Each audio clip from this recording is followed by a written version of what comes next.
ठीक आहे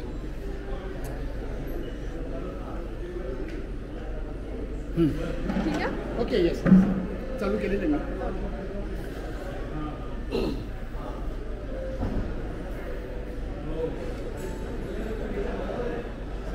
नमस्कार मित्रांनो मी मिलिंद जाधव TV 10 मित्रांनो पत्रकार जो असतो तो सर्वांच्या मुलाखती घेत असतो आणि ते तुमच्यापर्यंत पोहोचत असतो आज विशेष म्हणजे एक पत्रकार दुसऱ्या पत्रकाराची मुलाखत घेत आहे आणि ती तुमच्यापर्यंत माहिती पोहोचवते कारण का पत्रकार हे लाईफसुद्धा फार वेगळं आहे जगामध्ये मी स्वतः हा अनुभव घेतो आहे आणि तो अनुभव तुमच्यापर्यंत पोचवायचा तर वेळ न दवडता मी ज्योती गायकवाड पुणेरी आवाज हे ज्योती गायकवाडचे पिल्लू आहे आणि ते तिनं इतकं छान जोपासलं इतकं छान वाढवलेलं आहे तर काय आहे पुणेरी आवाज आणि कोण आहे ज्योती आणि या क्षेत्राकडे कशी होईल याची आपण तिला माहिती विचारणार आहोत त्याच्या अगोदर माझं असं म्हणणं आहे की जरा हे बाईट आपल्याला वेगळ्या पद्धतीने घ्यायची आहे का ज्योतीची मुलाखत का TV 10वर पहिल्यांदाच आम्ही पत्रकार तर त्यामध्ये ज्योतीला निवडले का त्याचं कारण असं आहे की मी जेव्हा सुरू केलं ना तेव्हा माझ्या थोडेसे पुढे होते मी सबस्क्रायबरच्या बाबतीत म्हणतो माझे त्यावेळी 1,500-2,000 होते त्यावेळी ते 2,000-2,500 होते आणि इतक्या झपाट्यानं तिनं 50,000 हाफ सेंचुरी पार केलेली आहे नुकतेच माहिती आहे मला म्हणजे कालपर्यंत 51,000 बघितले आज तिथे 52,000 झालेले आहे तर इसका राज क्या है हे सगळ्यात मला पहिला तिला प्रश्न विचारले आणि त्यानंतर मग ही या क्षेत्राकडे कशी वळली वगैरे तिच्या पद्धतीने ती सांगेल असं आमचं म्हणणं असेल असं पहिले तर खूप खूप धन्यवाद की तुम्हाला वाटलं की माझी मुलाखत घ्यावी आणि TV 10ला दाखवावी खरं तर कारण आपण रोज धावपळ करत असतो वेगवेगळ्या लोकांच्या मागे धावत असतो की सर तुमचं बाईट हवं आहे तुमची मुलाखत हवी आहे कॉल करत असतो दिवसभर आज भूमिका बदलली तुझी किंवा मागे लागत असतो पण कुणीतरी असं वाटलं की आज आपण ज्योती गायकवाडशी बोलूया सो त्यासाठी खूप खूप धन्यवाद दुसरी गोष्ट तुम्ही जी मला विचारली सक्सेसचं काही नसतं सर ज्या स्टेजला तुम्ही आता आहात त्या स्टेजला मी पण आहे काम करण्याचं फक्त आपल्या काही नाही तुला मी तर थांबवतो काय म्हणतो माहिती का सक्सेसपेक्षा मी काय म्हणतो एवढा स्पीड फास्ट सक्सेस हां मी माझ्या स्वतःला सक्सेसफुल मानतो पण मी म्हटलं आता मी हिला गाठीन आता ती गाठण्याच्या पलीकडे गेलेली आहे तर हे 5,000 धरू 5,000 ते 50,000 ही उडीचं काय सिक्रेट आहे सिक्रेट असं काही नाही आहे मी सतत काम करत गेले आणि एकतर व्हिडिओ टाकत राहायचे आणि कुठला व्हिडिओ कधी पीक घेईल हे तुम्हाला काहीही माहीत नसतं सो माझ्या बाबतीत कसं झालं मी प्रत्येक गोष्टीचा व्हिडिओ करत गेले मुलाखती टाकत गेले बातम्या करत गेले कारण माझं न्यूज चॅनल आहे सो मी त्या पद्धतीने करत गेले आणि मध्ये आपोआप वाढत गेले काही लोकांना माझं काम आवडलं असेल किंवा तिथे असलेला कंटेंट आवडला असेल मे बी ते असेल सिक्रेट असं समजूयात आपण तुम्ही म्हणताय तसं तर मी कारण सांगू शकतो मला ज्योतीचं चॅनल का आवडतं मी तिचे व्हिडिओज बघतो आणि का बघतो हे तर मी कारण म्हणू शकतो पण ज्योतीकडनं आपल्याला ते आहे मी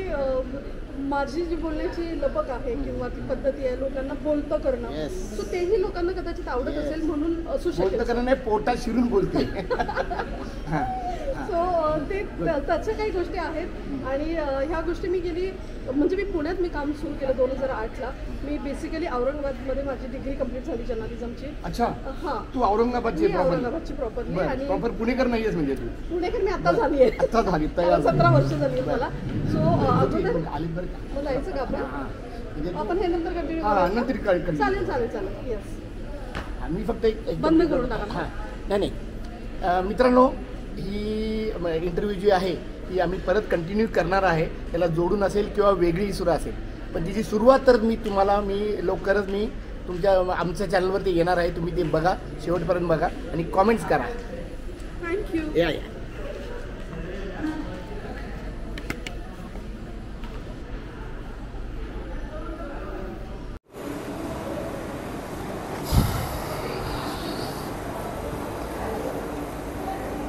तर याचा दुसरा सेट तुम्ही पण लावला ना हां मी आहे ना गुड व्हेरी गुड पण मग हे नाही घेतलं तरी चालेल ना नाही हे दिसायला मी हे डमी म्हणून वापरतो ह्याला मी वापरतच नाही किंवा ह्याच्या आतमध्ये घालतो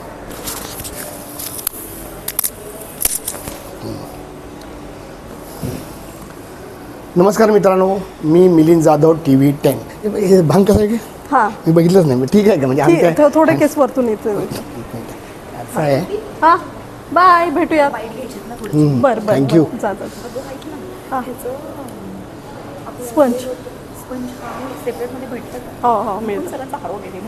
माझं पण हरवलं ते हरवलं इन द सेन्स मला ते परत घ्यायचं माझं खराब झालंय. तुला चष्मेसोबत मी तुला आज पहिल्यांदा बघितलं. हा छुपा के रखा था छुपा के रखा. ती कशी छान म्हणजे ग्रेसफुल ग्रेस हां हसरी आणि म्हणजे हिचं एकच आहे पोटात शिरते दुसऱ्यांच्या.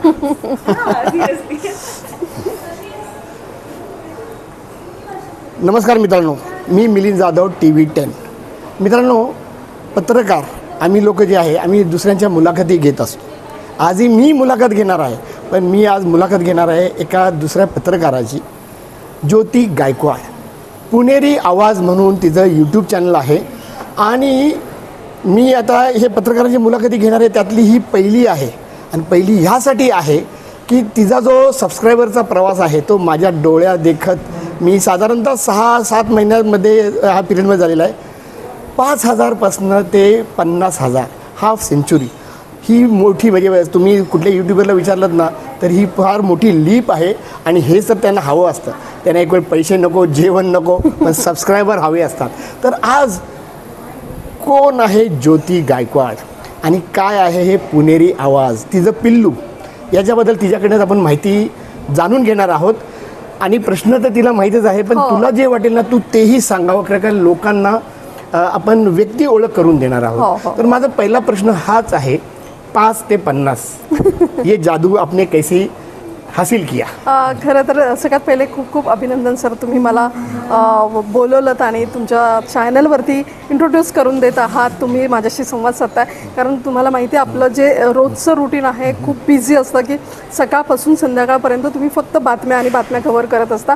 त्या बातम्यांच्या व्यतिरिक्त जर कुणी माझी मुलाखत घेत आहे आणि हे खूप युनिक कन्सेप्ट आहे आणि खूप वेगळी कन्सेप्ट आहे. सो त्यासाठी खूप खूप धन्यवाद. तुम्ही म्हणात मगाशी की काय सिक्रेट आहे 5 ते 50. सो सिक्रेट असं काही नाही. मी फक्त काम करत गेले सतत एखादी गोष्ट तुम्ही करत राहिला की मग ते कधी ना कधी ते पिकअप घेतं. हे मात्र आम्ही बघितलेलं आहे हे आम्ही बघितलेलं आहे. हां सो हा कट कर. तर ज्योती तू तुझ्याबद्दल सांगत होतीस. हां मी खरं सांगते सर म्हणजे मी हे पुणेरी आवाज कसं सुरू झालं याची थोडी छोटीशी स्टोरी आहे. मे बी तुमच्या प्रेक्षकांना ती आवडेलही. काय झालं होतं की कोविडच्या काळामध्ये पत्रकारांना अशी खूप काही कामं नव्हती. काही पत्रकार होते जे कोविडमध्येही रिपोर्टिंग करत होते पण काही पत्रकारांसाठी जॉब नसलेली सिच्युएशन होती. सो अशा सिच्युएशनमध्ये बाहेर पडून काहीतरी करणं किंवा लोकांशी बोलणं कारण लोकच नव्हती रस्त्यावरती. सो अशा वेळेला काय करायचं म्हणून मग मला सुचलं की आपण मी पुण्यामध्ये 2008ला सुरुवात केली. 2008ला मी जेव्हा आले तेव्हा केबल चॅनल्स असतील किंवा छोटे मोठे न्यूजपेपर असतील अशावरती मी काम करायला सुरुवात. 2008ला तू चॅनल तुझं चालू केलं? नाही 2008ला नाही 2008ला मी पुण्यामध्ये आले. पत्रकार ते हा पत्रकार म्हणजे मी BSc नंतर माझी जर्नलिझमची डिग्री कंप्लीट केली. त्यानंतर मी पुणे गाठलं आणि पुण्यामध्ये मला एका चांगल्या चॅनलला जायचं होतं. ओके. सो आपल्या चॅनलमध्ये कसं एक मोनोपोली असते की तुम्ही ऑलरेडी एखादा प्रतिनिधी असेल दुसऱ्यांना फार कमी स्कोप असतो पुण्यात. त्यातल्या त्यात तुम्ही मुंबईला असाल तर तुम्हाला खूप सारे चान्सेस आहेत पण पुण्यात असाल तर तुम्हाला तितका स्कोप नव्हता. सो मी ज्या काळात आले 2008 मध्ये तेव्हा खूप ओपनिंग नव्हते माझ्यासाठी. म्हणजे लग्न होऊन तू आलीस? नाही मी फक्त जॉबसाठी म्हणून पुण्यात आले. लग्न झालेलं लग्न माझं आता नुकतं 4 वर्षापूर्वी झालंय. सो ही 2008ची गोष्ट आहे. मी पुणे जेव्हा गाठलं तेव्हा माझ्या हातामध्ये काही नव्हतं पण मी सकाळच्या एक युवा नावाची पुरवणी होती त्यात मला काही स्टोरीज बेस काम करायला मिळालं. नंतर प्रिंट मीडिया. हा प्रिंट मीडिया. नंतर प्रभातनी मला संडेची एक पुरवणी होती त्यात महिलांचे इंटरव्ह्यूज कव्हर करायला सांगितले होते ते मी कव्हर करायचे. सो असं छोटे मोठे कामं करून काही लोकांनी बघितलं की ही मुलाखती चांगलं घेते सो ही काम करू शकते. तर 2-3 लोकांनी मला असं अप्रोच केलं होतं की मॅम तुम्ही आमचं पूर्ण बुलेटिन सांभाळा. सो त्या पद्धतीने मी केबल नेटवर्कवरती आले. केबल नेटवर्कवरती मी कामं करायला सुरुवात केली आणि त्यातून हे सगळं वाढत गेलं. असं मी 2021 पर्यंत काम केलं म्हणजे वेगवेगळ्या याच्यासाठी. शेवटचं काम मला वाटतं महामीडिया वॉच एक वेब पोर्टल होतं महामीडिया वॉच. महामीडिया हे पोर्टल होतं. हा त्या पोर्टलसाठी काम केलं पण मग कोविडमध्ये सगळंच बंद आलं होतं माझ्यासाठी.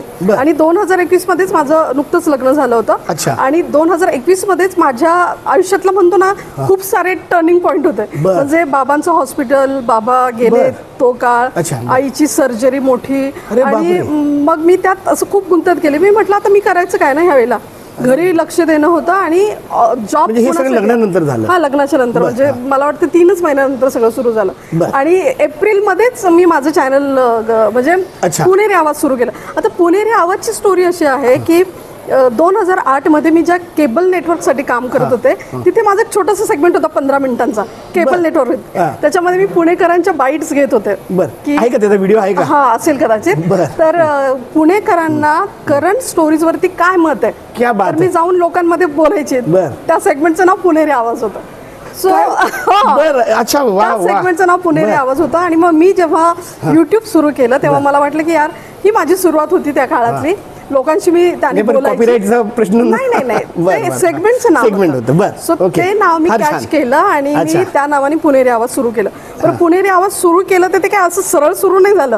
त्यानंतर मी जसं सांगितलं की बाबांची डेथ होणं किंवा आईची सर्जरी, मग ते बंद होतं.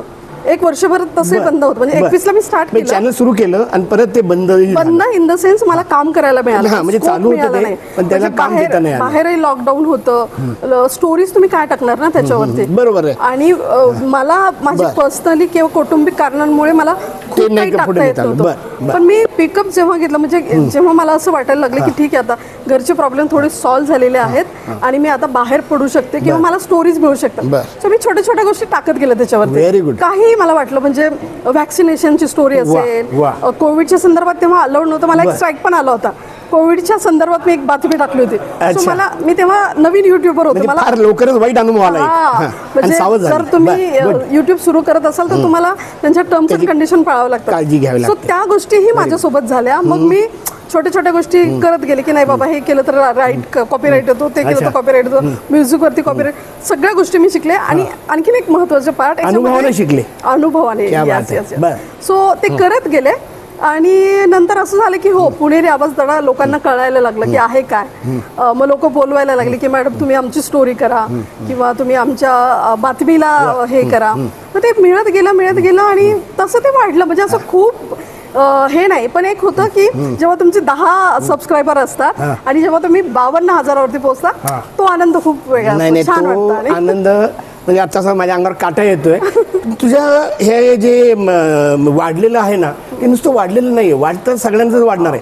पण हा जो स्पीड आहे ना तो म्हणजे आम्हाला तरी मी बघितलं की त्याला किती कष्ट लागतात. तर त्या दृष्टीनं ती खासियत आहे. आणि मी नेहमीच वाट बघणार ऑफ द रेकॉर्ड सुद्धा त्याचं काय सिक्रेट आहे हे आम्हाला सांगावं. नक्की. सिक्रेट असं काही नसतं सर. मी तुम्हाला सांगितलं की माझ्या स्टोरीजला मी थोडं काहीतरी वेगळं करण्याचा प्रयत्न करायचा. मग त्यात व्हॉइस ओव्हर सारखी छोटीशी गोष्ट जरी असली मी स्वतः व्हॉइस ओव्हर करते. एडिटिंग मी स्वतः करते बऱ्याचदा. काही लाईव्हचे सेटअप मी घरी करून ठेवलेत लॅपटॉपवरती. पण मी माझ्या बातमीला माझ्या स्टोरीला मी स्वतः माझा एक टच देते की ते काहीतरी वाटलं पाहिजे युनिक. कारण आता सगळीकडे बातम्या असतात, सगळीकडे सेम स्टोरीज असतात. पण आपण प्रत्येक वेळेला आपण सेम नाही देऊ शकत, काहीतरी त्यात युनिक पाहिजे. सो मी मुलाखतीचं असेल, लोकांशी भेटणं असेल, लोकांकडनं एखादी माहिती काढून घेणं असेल, ती माझं स्किल्स पण आहे. कारण मला लोकांशी बोलायलाच मुळात खूप आवडतं. सो मी माझ्या पॅशनलाच मी माझं काम बनवलंय. सो आणि आता तर राजकारण आपल्याकडे माहिती आहे, चेहऱ्यावर असं दिसतं की तू एन्जॉय करतेस. मी माझं काम एन्जॉय करतेस आणि मग साईड बाय साईड ते करिअर होते असं मला तरी वाटतं. करिअर आणि माझी आवड हे एकच आहे. बरं, दुसरा तुला बघितल्यानंतर प्रेक्षकांच्या मनात येणारा प्रश्न आहे की एक महिला, एक स्त्री आहे, तर स्त्रिया आता खूप मागापासून वेगवेगळ्या क्षेत्रामध्ये आलेल्या आहेत. तर पत्रकार क्षेत्रामध्ये सुद्धा ते पहिल्यापासून आहेत. फेस व्हॅल्यू असते. तर मी असं म्हणजे म्हणत होतो की तुला दिसल्यावर आमच्या चॅनलवर तुला बघितल्यानंतर लोकांच्या मनात हा प्रश्न निर्माण होणार आहे की एक महिला आहे आणि पत्रकारिता मी पाहिलेलं आहे, एक पुरुष म्हणून पाहिलेलं आहे. इतकं सोपं काम नाही आहे. तिथं पुढं जावं लागतं, गदीत जावं लागतं, खूप हार्डशिप आहे, मी पाहिलेलं आहे. तू कसं मॅनेज करते हा पहिला एक प्रश्न आहे. आणि एन्जॉय करते ते तर आहेच. आणि दुसरा प्रश्न परत आहे, जागतिक एक प्रश्न आहे की प्रत्येक यशस्वी पुरुषाच्या मागे एक स्त्री असते. हो. तर एका यशस्वी स्त्रीच्या माग तुझा पुरुष कितपत आहे याबद्दल आम्हाला ऐकायला नक्की नक्की नक्की. तर पहिला प्रश्न अगोदर घ्यायचा की शेवटचा प्रश्न? सो मी सांगते, कसं आहे, महिला म्हणून तुम्हाला पत्रकारितेमध्ये काही गोष्टी फेस कराव्या लागतात ज्या मलाही फेस करावं लागल्या. म्हणजे मी तर माझं शहर बदललं होतं. म्हणजे मी औरंगाबादवरनं पुण्यात आले तेव्हा मला सुरुवातीला बऱ्याच गोष्टीला फेस करावं लागलं. मग त्यात नकार पचवणं पण आलं. खूप लोकांनी मला नाकारलेलं पण आहे. म्हणजे मी आता सांगते की नाही मॅडम सांगतो, जर मी माझ्या कॉलेजची टॉपर आहे, माझ्या कॉलेजची GS आहे, माझं म्हणूयात की म्हणजे बॉन्ड पत्रकार चांगलं एज्युकेशन, चांगली डिग्री आणि तुमचं चांगलं स्किल्स असणंही हे काय तुमचं क्वालिफिकेशनचं हे नाहीये इथे पुण्यामध्ये. सो सुरुवातीला मला अनेक वृत्तपत्रांनी नाकारलं किंवा की काहीतरी कारण म्हणजे की ठीक आहे सांगतो मॅडम, मी काय करायचे, मला ओळखीचं मी कधी यूज नाही करत की माझी ओळख आहे म्हणून मला कुठला जॉब मिळाला नाही. मी स्वतः रिझ्युमे घेऊन जायचे की सर हा माझा रिझ्युमे आहे आणि असं असं आहे. मी हे 2008 ते 11च्या दरम्यानचा काळ. सो तेव्हा ते म्हणायचे ठीक आहे आम्ही सांगतो तुम्हाला पुण्यातली काहीच माहिती नाहीये वगैरे वगैरे. तो पण एक किस्सा आहे. मला सगळ्या वृत्तपत्रांनी मला सांगितलं होतं की तुम्हाला पुण्यातलं काही माहिती नाहीये, सो तुम्हाला कसं आम्ही सिटी रिपोर्टर म्हणून ठेवणार. सो मी काय केलं होतं, तेव्हा माझ्याकडे गाडी नव्हती, ऑब्वियसली मी तेव्हा नवीन होते पुण्यामध्ये, तर मी चालत जायची सगळा पेठा पुणे सगळं मी पायी फिरलेली आहे. सो इतकं ते मला माहिती झालं होतं पुणे माहिती होण्यासाठी तू चालत. हो मी चालत जायचे. म्हणजे एकदा काय झालं होतं, ऑटोवाल्यानी मला फसवलं होतं, गोल राऊंड मारून मला तिथेच आणलं आणि 100-150 रुपये काहीतरी घेतले तेव्हा. मग नंतर कळलं की हा रस्ता खूप जवळ आहे आणि अंतर कमी असताना त्यांनी जास्त पैसे घेतले म्हणून मी रिक्षा घेणं टाळलं. बसने एकदा 5 रुपये सुटे नव्हते म्हणून उतरून दिलं होतं स्वारगेटच्या तिथे. सो मी बस आणि ऑटोला टाळून मी फक्त पायी चालत राहायची पुण्यामध्ये. राहायला मी मैत्रिणीसोबत होते गोखलेनगरला, मग तिकडनं मी यायचे प्रभातच्या ऑफिसला. सो मी तसं करायचे, त्याच्यामुळे पुणे मला माहिती झालं. म्हणजे पुणे माहिती असतं आणि पत्रकारिता हे पण खूप नाही अगदी म्हणजे महत्त्वाचं. म्हणजे तुम्ही ज्या सिटीमध्ये पत्रकारिता करता तुम्हाला शहर माहिती असली पाहिजे. तर मी सांगण्याचा मुद्दा असा की मला पुणे माहिती नाही म्हणून मला जॉबही मिळाला नव्हता. दुसरी गोष्ट की तुम्हाला नंतर कधीतरी सांगतो मॅडम, आता सध्या ओपनिंग नाही, टाळण्यासाठी मला बऱ्याचशा नकार पचवायला लागले. पण जेव्हा काही लोकांना कळलं की ही मुलगी चांगलं काम करते, इंटरव्ह्यू चांगले करते, तर मला काम मिळत गेलं. मग नंतर तेव्हा असं झालं की मला खूप लोकांची विचारणा झाली की तुम्ही आमच्या चॅनलसाठी काम करा, तुम्ही आमच्या चॅनलसाठी काम करा. त्यांना तुझा अनुभव आला.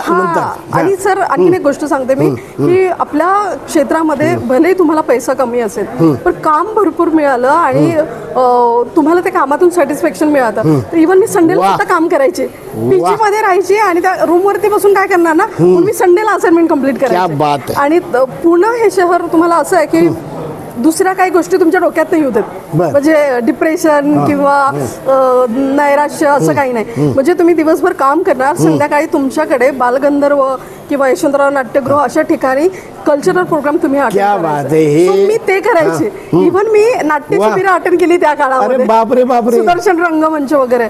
सो मी दिवसभर नाटकात काम केलेलं आहे. हा, नाटकात काम करण्याचे मला ऑफर आल्या होत्या पण मी आपल्या कामासाठी केल्या नाही. पण मी नाट्यशिबिर अटेंड केलेली आहे त्या काळामध्ये. कारण म्हणजे त्याच्यामध्ये काय असतं, शिबिर म्हणजे ते तुम्हाला नाटकाविषयी शिकवतात वगैरे आणि अनेक कलाकार त्यातूनच जातात. तेव्हा टीव्ही सिरियस साठी तिथून निवड व्हायची. अनेक माझ्या मित्रमैत्रिणींची निवड त्यातून झालेली आहे. सो शनिवार पेठेत राहत होते त्याच्यामुळे मला ते जवळ होतं, महाराष्ट्र कल्चरल सेंटर. तेही मी करायचे. संध्याकाळचा वेळ मी माझ्यासाठी घालवायची. म्हणजे दिवसभर काहीही कार्यक्रम केले की संध्याकाळी मी बालगंधर्व हा सगळा परिसर भटकणं, चालत राहणं, स्वतःला फिट ठेवणं म्हणजे आणि असं सगळ्या माझ्या ऍक्टिव्हिटी सुरू होत्या. सो त्यानंतर मी जेव्हा पत्रकारितेत आणखीन म्हणूयात की आपण चाललंय, आपलं सगळं छान चाललंय आपल्या लेवलला. लोक तुम्हाला म्हणतात की तुम्ही लोकल आहात, लोकल काम करताय किंवा असं काहीही नसतं सर. एखादा मोठा ब्रँड किंवा एखादं छोटं वृत्तपत्र किंवा एखादं छोटं केबल नेटवर्क सो असं काही भेदभाव माझ्या नजरेत नव्हता. बरं. मला काम मिळणं आणि मी ते काम एन्जॉय करायची. हां. सो त्या पद्धतीने मी काम करत गेले. अच्छा. म्हणजे मी ठरवून आले होते की मला मोठ्या चॅनलला काम करायचं, पण मी याच कामांमध्ये इतकं गुंग झाले की मला मोठ्या चॅनलला असं वाटलं इट्स ओके, नाही आता मिळालं म्हणजे- तरी काही फरक पडत आता नाही, तुझं चॅनल मोठं झालंय. मला काम करायला मिळत आहे. सो त्या पद्धतीने मी काम करत गेले. आणि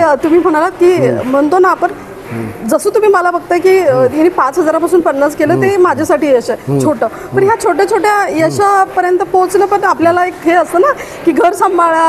हा, माझा प्रश्न तोच आहे की एका महिलेला स्वयंपाक, मूल बाळ हे चुकलेलं नाहीये अजूनही. म्हणजे दोघा तिसरा अजून नाहीये, पण स्वयंपाक तर चुकलेलं नाहीये. आणि नवरा जास्त नाही पण खवय्या अगदी नसेल, पण खायला तर लागतं. हो, हे कसं मॅनेज करते? त्या बाबतीत मी खूप नशीबवान आहे असं म्हणूयात. माझे हजबंड आहेत सिव्हिल इंजिनियर आहेत आणि सुरुवातीच्या काळामध्ये कोविडमध्ये त्यांच्याकडे वर्क फ्रॉम होम होतं. अच्छा. सो ते घरून काम करायचे. हो, अच्छा, बरं. घरून काम करायचे. सो मी माझं काम सांभाळून आम्ही वेळ तर द्यायचो, पण मग ते स्वयंपाकासाठी अडून बसणारा माझा नवरा नाही. मग तो स्वतः तो म्हणतो आप चली जाइए मैं करके क्या बात आहे, क्या बात आहे. पण हिंदीमध्ये बोलायचं म्हणजे हिंदी वगैरे आहे का काय? असं ते लव्ह स्टोरी वाटायला लागली मला तरी. नाही, लव्ह स्टोरी नाही, आमचं अरेंज मॅरेजच आहे. पण साऊथ इंडियन असल्यामुळे आम्ही घरात हिंदी. अच्छा, साऊथ इंडियन. बरं, अच्छा. तर ते स्वयंपाक करायचे. आणि खरं तर पुणेरी आवाज मी सुरू करावं हे त्याचीच मोठी हे आहे की मला पुश करत राहिला तो, तू स्वतःच कर ना, तू कशाला. मराठी येते त्याला? हो, मराठी करतो. सो मराठी चांगलं समजू शकतो, बोलत नाही, मोजके शब्द बोलतो. पण त्यांनी असं पुश केलं की तू इतरांचा जॉब करण्यापेक्षा तू स्वतःच सुरू कर, जर तुझ्याकडे एवढे स्किल्स आहेत तर. आणि ते आहे रिझन. ते त्यानंतर पण मला एक परत प्रश्न आहे की हे पुणेरी आवाज अगोदर झालं का आणि लग्न नंतर, ह्याच्यामध्ये जरा सिक्वेन्स मला सांग ना फक्त. मी सांगते तुम्हाला. लग्न झालं माझं, त्याच्यानंतर साल माझं 2021 मध्ये. 2021 ला तुझं लग्न? 20 एप्रिल 2021 ला लग्न झालं. आणि त्याच्या मला वाटतं मी माझा वाढदिवस 23 एप्रिलला येतो, तो त्या दिवशी मी माझं नाव लक्षात ठेवा का, तुम्हाला अॅनिव्हर्सरी कळालेली आहे, वाढदिवस कळालेला आहेत, गुड विशेष जायचे पुणेरी आवाज. सो त्या दिवशी मी हे चॅनलचं म्हणजे ती सुरुवात केली होती.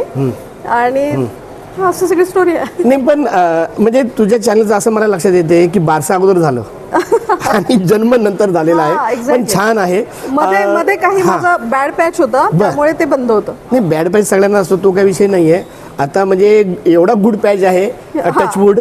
तर मला ते म्हणायचं की माझा पहिला परत बेसिक प्रश्न आहे की पत्रकारिता तू जर्नलिझम केलं, हे का करावं वाटलं? जरा वडिलांचं, आई वडिलांचं बॅकग्राऊंड आणि भाऊ बहीण कसे आहेत नाही ते ह्याच्याबद्दल. माझं वडिलांकडचं बॅकग्राऊंड खूप छान आहे. बाबा स्कूल टीचर होते, म्हणजे केंद्रीय मुख्याध्यापक होते. आणि आम्ही तिघी बहिणी आहोत आणि एक भाऊ आहे. सो मोठी ताई वेल सेटल्ड होती, सेकंड नंबर आहे. तिने जर्नलिझम केलं होतं औरंगाबादलाच, आणि मीही औरंगाबादलाच जर्नलिझम केलं. जर्नलिझम करण्याचं माझं मुख्य रिझन होतं त्या काळामध्ये, मी 2003 ची पास आउट आहे. सो त्या काळामध्ये असं होतं की जनसंपर्क अधिकारी ही एक चांगली पोस्ट वाटायची सरकारी. त्यासाठी जर्नलिझमची डिग्री घेतली होती. मी सायन्स बॅकग्राऊंडची, मी BSc कम्प्लीट केलं होतं, नंतर जर्नलिझम केलं. सो मी उद्देश माझा असा होता की मी PRO होणार, जनसंपर्क अधिकारी होणार, असं म्हणून मी जर्नलिझम केलं होतं. पण नंतर त्याच काळामध्ये म्हणजे 2004 आणि 5च्या काळामध्ये खूप साऱ्या वृत्तवाहिन्या पण आल्या होत्या. तर मग नंतर मी थोडं हे केलं की यस आपल्याला चॅनलमध्ये पण चांगला स्कोप आहे, सो आपण ते करू शकतो. पण ते असं होतं की सगळ्या चॅनलच्या वृत्तवाहिन्यांचे ऑफिसेस मुंबईला होते. आणि मुंबई 2004-5 ची गोष्ट सांगतेस? हो. आणि मुंबई माझ्या इतकं आवाक्यातलं नाहीये, म्हणजे मला मुंबई शहरच आवडत नाही. मी ज्या स्वभावाची आहे, मला शांत शहर, मला सोशल असं वातावरण, ते पुण्यात होतं. पुणे खूप आवडतं. म्हणून मी असं ठरवलं की आपल्याला पुण्यात जे काम मिळेल ते आपण करूया, मुंबई आपण टाळूयात. आणि मी त्या काळात मुंबई टाळलं होतं. अच्छा, असं केलं. बरं. आता मी तेच म्हणायचं, एक मिनिट कट कर फक्त.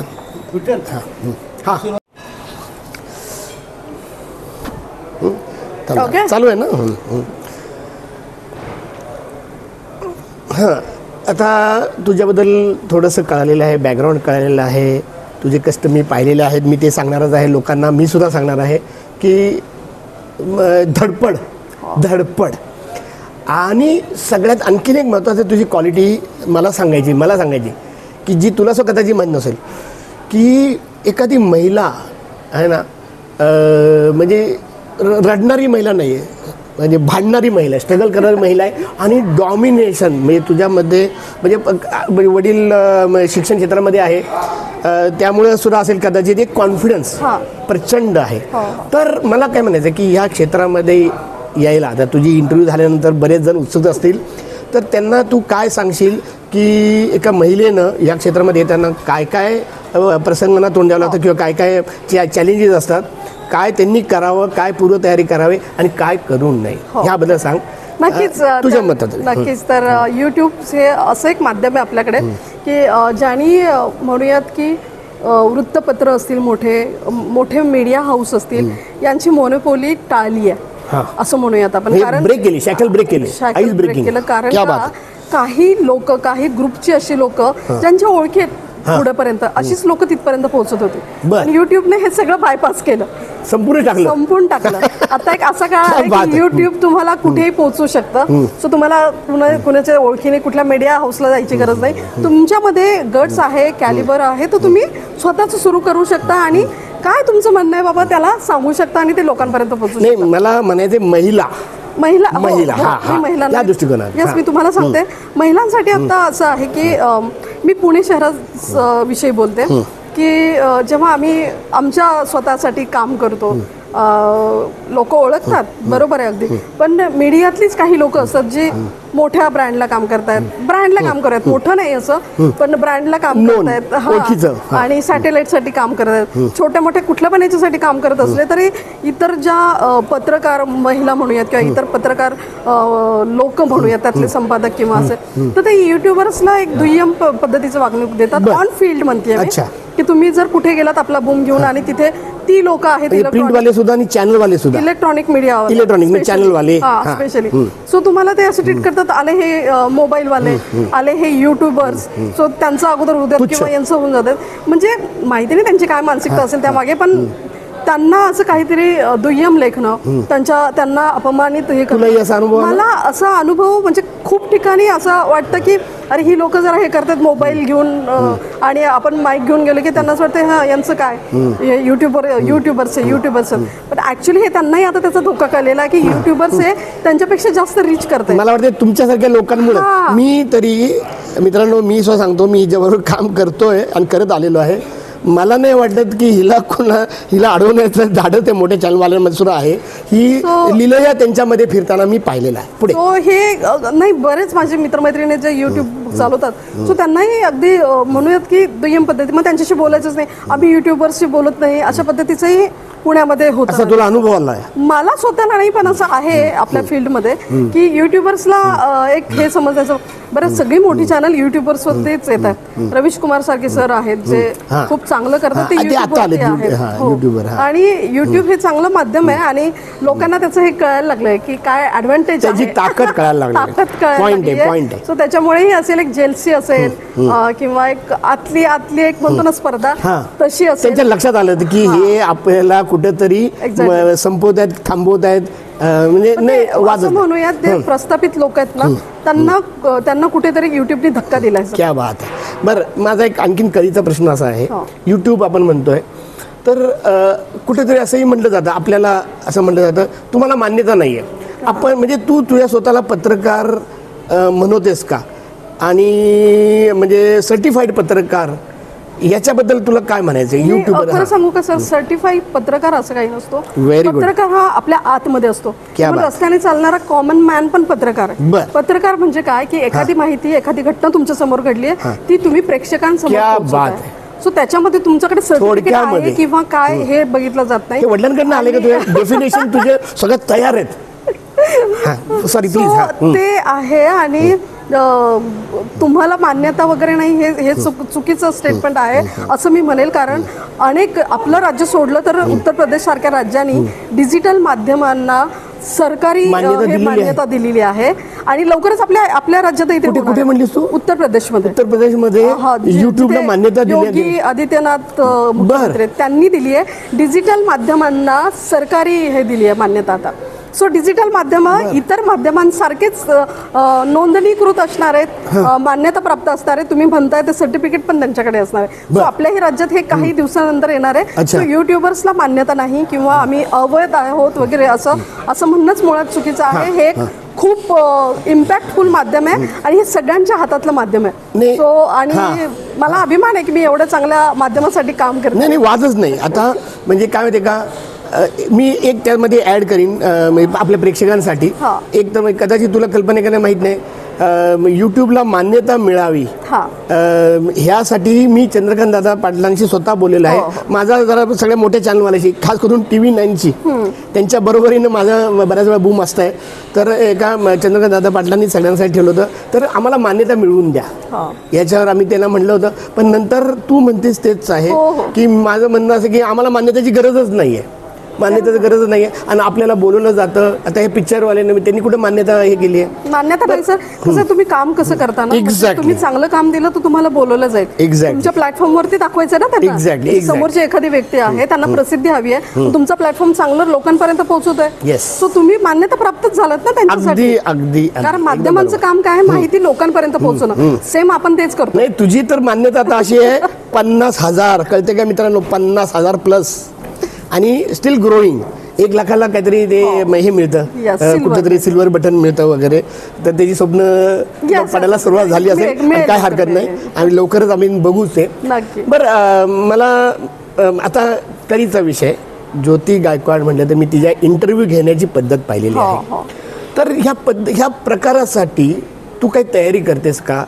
आणि तुला कळतंय का की तू कशी त्यांच्या पोटात शिरते? आणि त्यांना तर कळत नाहीये, तुला कळतं का ते? आणि हे तू पुरस्काराने तशी तयारी केलीस का?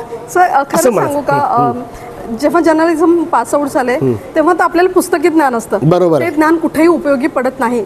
मी अगदी खरं सांगते, पुस्तकी ज्ञान तुमच्या उपयोगी पडत नाही. जेव्हा तुम्ही प्रत्यक्ष काम करता, सगळ्या क्षेत्रामध्ये लोकांमध्ये जाता, लोकांशी बोलता, सेम तेच काम करता. मी जेव्हा पुण्यामध्ये आलो होते तेव्हा मी फक्त मुलाखतीची सदर चालवली होती प्रत्येक चॅनलला. मग तो राजकारणी असेल, समाजसुधारक असेल, कुणी खेळाडू असेल, इव्हन रस्त्यावरची झाडू मारणारी जी स्त्री असेल तिची सुद्धा मुलाखत घेतली. आहे का ते रेकॉर्डिंग आहे? हो, सगळे माझ्याकडे रेकॉर्ड चॅनलवर आहे. आता चॅनलवरती नाहीये, पण ते जुने आहेत.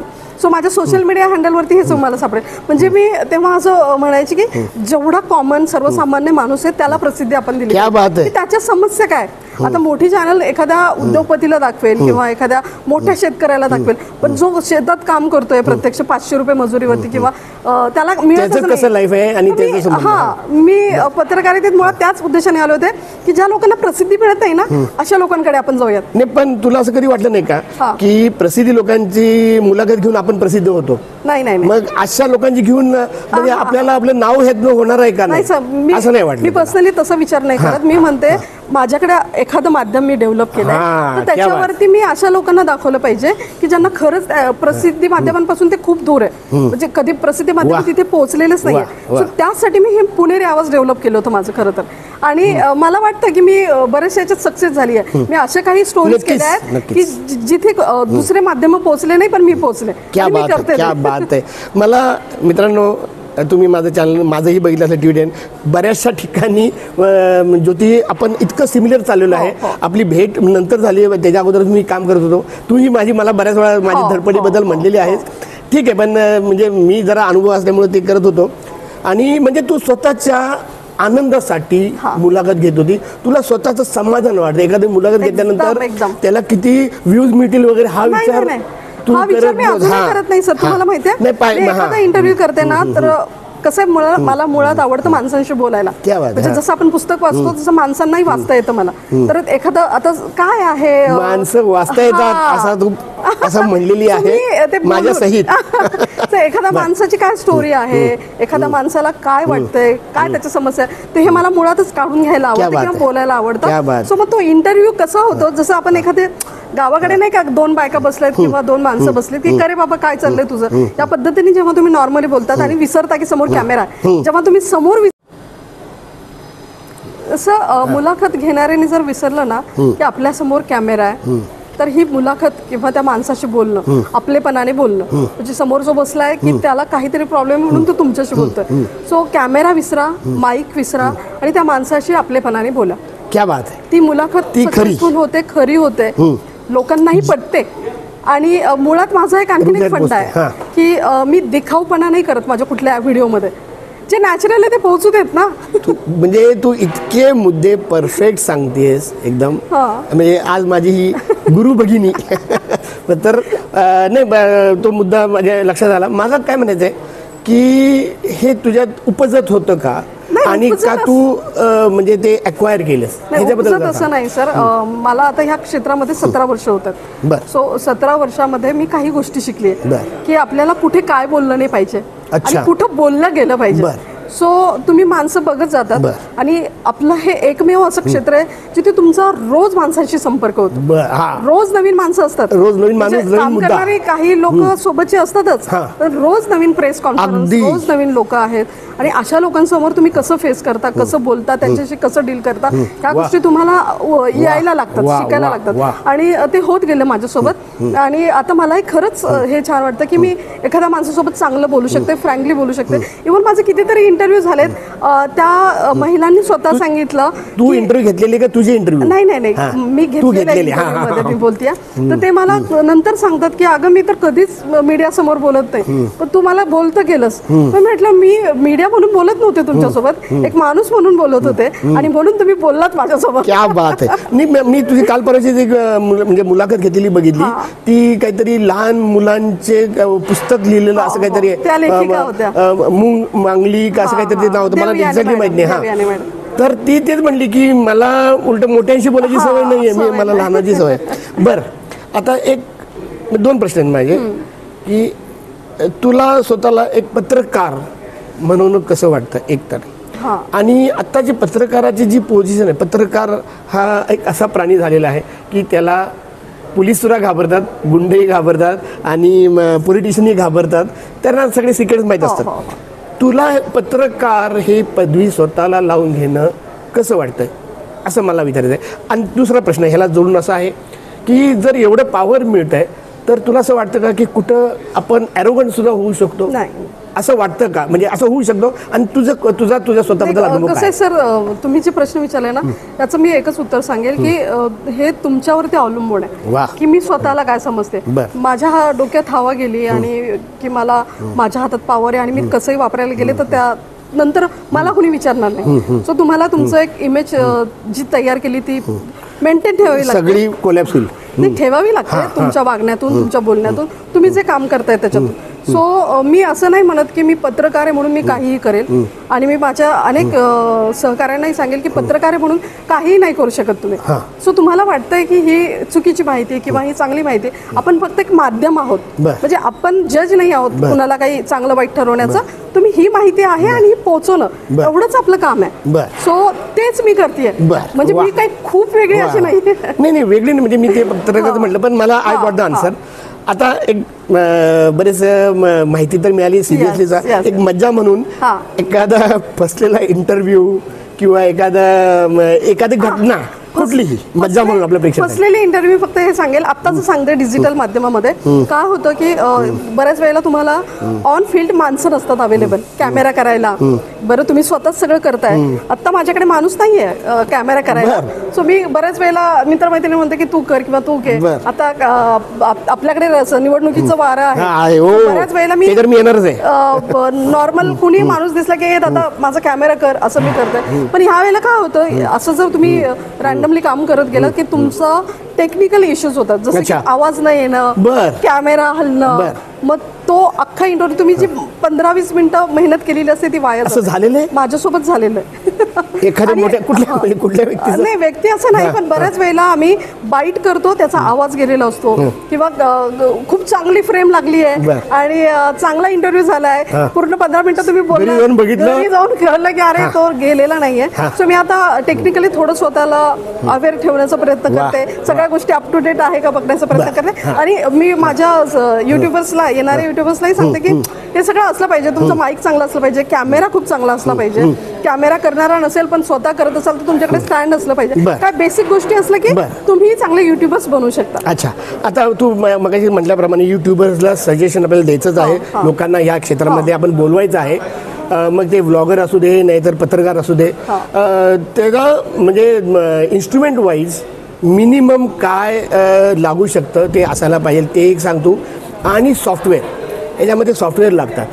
तर हां, आणि तुझं कुठलं तू वापरतेस, तू काय करतेस, म्हणजे तुला म्हणजे हातात हा फ्री हँड आहे, तुला सांगू शकते, नाही सांगू शकत. आणि त्याचबरोबर 2 प्रकारचं तू कुठला निवडतेस, मोबाईलमधलं एडिटिंग आणि कम्प्युटरमधलं एडिटिंग, ह्याच्यामध्ये तू दोन्ही वापरलेस का, ह्याच्याबद्दल थोडक्यात सांग. हो, माझं सेटअप आता झालेला आहे. मी लॅपटॉपवरती काही गोष्टी करते आणि फील्डवरती असेल तर मी मोबाईलवरती करते. तो मोबाईलमध्ये इनशॉट किंवा VN मी सॉफ्टवेअर वापरते. मोबाईलला प्रीमियम, याला लॅपटॉपला प्रीमियम प्रो आणि OBS जे सॉफ्टवेअर आहे त्याच्यामध्ये प्रो वापरतेस तू? ॲडोबे प्रीमियर. आणि लॅपटॉपला OBS एक लाईव्हचं सिस्टम आहे, कुठलं OBS म्हणून, ते लाईव्ह साठी मी वापरते. बाकीचे डिजिटेकचे हे आहेत माईक, कॅमेरा मी चांगल्या पद्धतीने घेतलेला आहे की आपलं जे चित्र आपल्याला लोकांपर्यंत पोहोचायचं ते क्लिअर असलं पाहिजे. कॅमेरा म्हणजे मोबाईल. तुझ्याकडे कुठला मोबाईल आहे? माझ्याकडे आता S23 आहे. तो चांगलं काम करतो.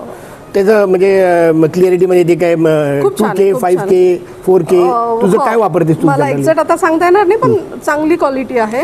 इव्हन तुम्ही शेअर जरी केलं त्याची क्वालिटी फाटत नाही आणि दिसायला YouTube वरती व्हिडिओ चांगले क्लिअर दिसतात. दुसरं बरोबर एक माहितीसाठी हे युट्यूबवर ऑलरेडी आहे की युट्यूबवर आपण कुठले लोड करताना काय काळजी घ्यावी थोडक्यामध्ये आणि काय करू नये. काय करू नये मी तर खरंच सांगेल, मी जे शिकली आहे सर, ते महत्वाची गोष्ट आहे की एक तर दुसऱ्याचं कंटेंट आपण घेत असाल तर तो खूप कॉपीराईटचा इश्यू येतो. त्याच्यात तुम्हाला खूप तज्ञ व्हावं लागतं की काय घ्यायचंय काय नाही, त्या गोष्टी हळूहळू होतं त्याच्यामध्ये. तो एक पार्ट आहे. दुसरी गोष्ट की एडिटेड कंटेंट गेला पाहिजे, रॉ नाही गेला पाहिजे. सुरुवातीला मी बऱ्याच गोष्टी रॉ टाकायची की एडिट न करता. तुम्ही जर रॉ स्पेसिफिक टाकला एखादा इंटरव्ह्यू तर तो सक्सेसफुल पण होतो आणि चांगला होतो. Very good. म्हणजे तुला असं म्हणायचं की नुसतं शूटिंग घेतलं आणि टाकलं असं नाही करणार. You will have to put the editing, म्हणजे एडिटिंगचे एफर्ट्स तुला करायलाच पाहिजे, मग ते आणखीन जास्त टच होतं. बर, ओके, 1 मिनिट बंद करा फक्त. तर बऱ्यापैकी माहिती कळलेली आहे, पण माझ्या असं लक्षात आलं की हा म्हणजे माझ्या चॅनलसाठी आणि माझ्या स्वतःसाठी एका इंटरव्ह्यूमध्ये माझं भागणार नाही आहे की तू जेवढी ओपन होतीस तेवढा म्हणजे महिलांना पत्रकारिता क्षेत्रामध्ये यायला खूप फायदा होणार आहे. तर मग मी आता शेवटच्या प्रश्नाकडे येतो, कारण का तुला परत आता निवडणुकीचं वातावरण चालू आहे. तर त्याच विषयावर मी येतो की पॉलिटिक्स यामध्ये तुझा कितपत इंटरेस्ट आहे. कारण का तुझे एवढे बाईट्स आहेत ना, 2च माणसं माझ्या ओळखीमधले ॲक्टिव्ह आहेत, एक राजेश माने आणि दुसरी ज्योती गायकवाड. तर इतके, आणि तू त्यामध्ये सगळ्यांनाच मागं टाकलेलं. तुझे मला वाटतं दिवसात 3-4 पडत असतात. तर हे कसं तू मॅनेज करते? तू तिथं जातेच कशी काय? तो त्यातले 2-3 इंटरव्ह्यूज असतात, काय पोस्ट येत असतील ते इट्स ओके. पण तुझा पहिला प्रश्न माझा आहे की पॉलिटिक्समध्ये तुला कितपत इंटरेस्ट आहे आणि पुढचं ह्या तुझा यूट्यूब चॅनलला तू काय म्हणून, म्हणजे आता तर तो न्यूज चॅनल म्हणूनच आहे, तर याला तू म्हणजे पुढे असंच प्रोजेक्ट करणार आहेस? कारण पुढचे काय प्लॅन्स आहेत पुणेरी आवाज? तुम्ही राजकारणाचा प्रश्न विचारला मला. अगदी. मला राजकारणात मी काही लहानपणीपासून मला त्याची आवड किंवा काय, मी अगदी मिडल क्लास साध्या घरातली मुलगी आहे. सो आम्हाला राजकारण असं दूर होतं अगदी. पण जेव्हा तुम्ही एखाद्या शहरामध्ये काम करता, त्या शहराचा अवतीभोवतीचा सगळा परिसर, जॉग्राफी, ते सगळं राजकारणाशी जोडलेलं असतं. आणि आत्ताची ही सगळी लोक आहेत, आता जे विद्यमान आमदार आहेत किंवा होऊ घातलेले आमदार आहेत, हे कधीतरी नगरसेवक राहिलेले. सो मी गेली 4 ते 5 वर्ष महानगरपालिका बघत होते. सो मी महानगरपालिकेचं रिपोर्टिंग करायची. कधीचा काळ आहे? कोविडच्या आधीचा म्हणूयात आपण. सो त्याच्यामुळे ही सगळी लोक ओळखीतली आहेत. आता जे विद्यमान आमदार आहेत किंवा होऊ घातलेले आमदार आहेत, ही सगळी लोक ओळखीतली आहेत. आणि त्याच्यामुळे काय होतं की मी एखादं, आता सपोज तुम्ही एखादं काम करायला गेलात किंवा एखादं रिपोर्टिंग करायला गेलात की तुम्ही तेच करता. माझं तसं नाहीये. मी एखादी स्टोरी करायला गेले किंवा आता मला सांगितलं की बाबा अमुक याची रॅली आहे, तर मी फक्त रॅली कव्हर नाही करत, रॅलीच्या अवतीभोवती काय चाललंय किंवा तिथे बायका आहेत का, त्यांचं काय, त्यांच्याशी काय बोलता येईल, तर ह्या 3-4 स्टोरीज करून मी घरी येते, म्हणून त्याप्रमाणे माझे व्हिडिओज पडतायत. म्हणजे एका रॅलीला गेला तर मी जे एक टाकण्यापेक्षा 2-3 तुकडे त्यातलं वेगवेगळं 3-4 वेगवेगळ्या अँगल स्टोरीज करून टाकत असते. नाही, हे फार गरजेचं आहे की एकाच इव्हेंटला सुद्धा वेगवेगळ्या अँगलमधनं वेगवेगळे ऍस्पेक्ट असतात त्याचे. आता म्हणजे आजचा ज्वलंत प्रश्न आणि शेवटचा प्रश्न आणि TV10शी संबंधित माझा प्रश्न आहे की TV10नं गुलाल म्हणून एक त्यातले बघितलेत का, कुठले माझे एपिसोड बघितलेत का तुम्ही? करंट अफेअरवर. करंट अफेअरमध्ये मी निवडणुकी जेव्हा जाहीर झाली तिथपासून ते 20 तारखेपर्यंत अजूनही आहे ते चालू.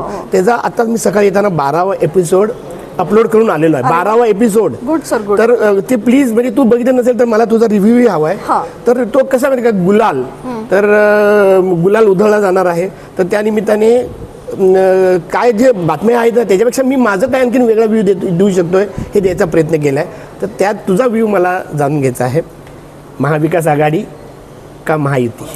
सर, तुम्ही एक पत्रकार म्हणून जेव्हा काम करता तेव्हा असं एखादं ओपिनियन स्पष्टपणे नाही मांडू शकत. मी काम करते गेली 15 दिवस झाले किंवा 1 महिना अगोदरपासून, पण वातावरण असं मिश्र आहे. आपण एखाद्या पक्षाला किंवा एखाद्या माणसाला सक्सेस मिळेल किंवा अमुक सरकार येईल असं नाही सांगू शकत मी, म्हणजे पर्सनली नाही सांगू शकत. सो नाही, मला तुला याचा प्रश्न असा विचार की म्हणजे ते एथिक्स पाळायचे म्हणून सांगू शकत नाही असं तुला म्हणायचंय का? असं तुला म्हणायचंय? नाही, पण तुम्ही परखड मत तुमचं असू शकतं, पण मी राजकीय विश्लेषक नाहीये ना. मी म्हणजे कसं आहे, तुम्ही मला ऑफ द रेकॉर्ड विचारलं की ज्योती कुणाचं हे होईल तर मी कदाचित सांगू शकेल, पण मी कॅमेऱ्याच्या समोर असं एखादं स्पष्टपणे सांगणं हे चुकीचं आहे. कारण मी नाहीये. ठीक आहे, आम्ही त्या तुमच्या भावनांना रिस्पेक्ट करतो. पण म्हणजे मला असं म्हणायचं की जशी तू म्हटलीस ना की पत्रकारिता ही शिकून होत नाही, तसंच राजकारण सुद्धा आहे ना. तू म्हणजे मला तुझा अभ्यास खूप आहे, तुला सगळी लोक माहिती आहेत, तू त्यांच्याशी भेटली आहेस, बोलली आहेस, इंटरव्ह्यू घेतलेले, त्यामुळे तुला बऱ्यापैकी माहिती असणार. तर ठीक आहे, मला जर माहिती पाहिजे असेल तर ऑफ द रेकॉर्ड मी घेतो, पण म्हणजे ऑन द रेकॉर्ड माझं गुलाल ते तू बघावंस आणि त्याच्यामध्ये मला रिव्ह्यू द्यावेत. आणि त्यात एखादं कॉमेंट आलं ना, अगदी त्या कॉमेंट म्हणजे आम्ही जनरली म्हणतो की 2 शिव्या द्या पण कॉमेंट करावं असं मी म्हणणं, तर तुझं कॉमेंट त्याच्यामध्ये यावं. TV10च्या आमच्या प्रेक्षकांना काय सांगशील? TV10च्या प्रेक्षकांना मी हे सांगेल की आम्ही जे प्रयत्न करत असतो फील्डवरती दिवसभर, तुमच्यापर्यंत बातमी पोहोचवण्याचं असेल, एखाद्या व्यक्तीला पोहोचणं असेल, मुलाखतीच्या रेफरन्सने, तर आमच्या एफर्ट्सला तुम्ही होकारात्मक असेल, नकारात्मक असेल, काहीही कमेंट द्यायला हव्यात. दुसरी गोष्ट, त्याला तुम्हाला वाटलं की नाही बाबा हे एखादा व्हिडिओ नाही चांगला झाला आहे तर तुम्ही ते सांगा, डिसलाईक करा किंवा लाईक करा, हे आम्हाला कळलं पाहिजे. म्हणजे हे 2 वे असलं पाहिजे एखादं माध्यम, की जसं प्रेक्षकांपर्यंत आम्ही पोहोचतोय, प्रेक्षक पण आमच्यापर्यंत पोहोचत आहेत की नाही यासाठी प्रेक्षकांनी पण तेवढा सहभाग घेतला पाहिजे. सो ते मी सांगेन. TV10ला लाईक, शेअर आणि सबस्क्राईब. TV10ला लाईक करा, सबस्क्राईब करा आणि हो, कमेंट्स करायला विसरू नका. थँक्यू. मित्रांनो, हा इंटरव्ह्यूचा उद्देश हाच होता की कमीत कमी 2 चॅनल तरी आम्ही म्हणजे प्रमोशनला मी मानतो. मी तुम्हाला आवर्जून सांगतो, मनापासून सांगतो, पुणेरी आवाज तुम्ही त्यातलं कुठलंही काढून बघा. विशेष करून आता जे पुण्यातलं जे काही निवडणूक चालू आहे ना त्याच्याबद्दलची माझ्या मते, माझ्या बघण्यामध्ये तर हिच्या एवढी धडपडत जाऊन इंटरव्ह्यू घेणारी मी पाहिलेली नाही आहे. तर मला निवडणुकीचं कळायचं झालं तर ते बघा, तिच्या इंटरव्ह्यूची पद्धत बघा आणि पुणेरी आवाजला लाईक, शेअर आणि सगळ्यात महत्त्वाचं म्हणजे सबस्क्राईब म्हणजे आमचं ते खाद्य आहे, आमचा सपोर्ट आहे तो. तर हे जरूर करा. मी मिलिंद जाधव आणि तुम्ही बघत होता TV10. थँक्यू.